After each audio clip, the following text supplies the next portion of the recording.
been zoning, I've been zoning.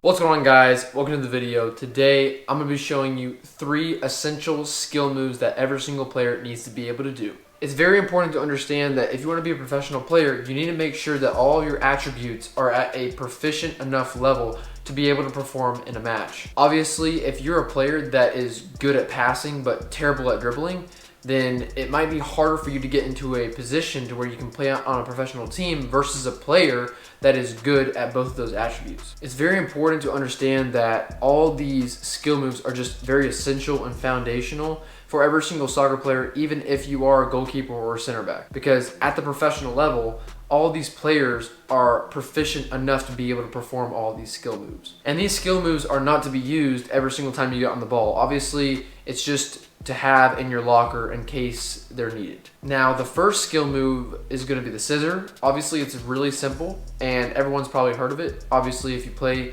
in any kind of youth team or you played even in a rec team, you've obviously seen it done and you've seen it at a professional level as well. The point of this video is to not show you a whole bunch of flair and a whole bunch of unrealistic skill moves that would never be used in the game or are high risk movements. This video is more of an informational video that shows you all the drills that are used at the professional level and the most effective ones. Now, there's so many different variations of a scissor. Obviously, you can see this is one of them, but the point is that the scissor is very simple and you can perform it at a high speed and it's very low risk. This makes it dependable to be able to use in a match. Now, the second move is going to be the rake. Obviously, the rake is very simple and you probably won't be beating a defender with this kind of skill move because it's just so simple and so foundational. But if you combine it with something like a step over, then you could have a good chance of dipping your shoulder and really selling the move to be able to change of pace past an opponent.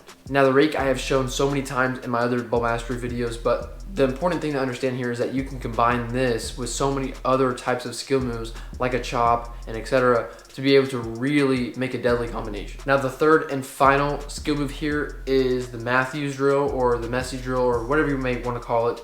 And basically, it's just taking one touch with the inside of your foot and then taking a big touch with the outside of your foot and exploding past an opponent. This one is more of a change of direction, kind of selling a move and a body feint more so than any type of trick on the ball. Now, this one is so simple. Obviously, you do it probably without even noticing, but it's super essential and it's super effective.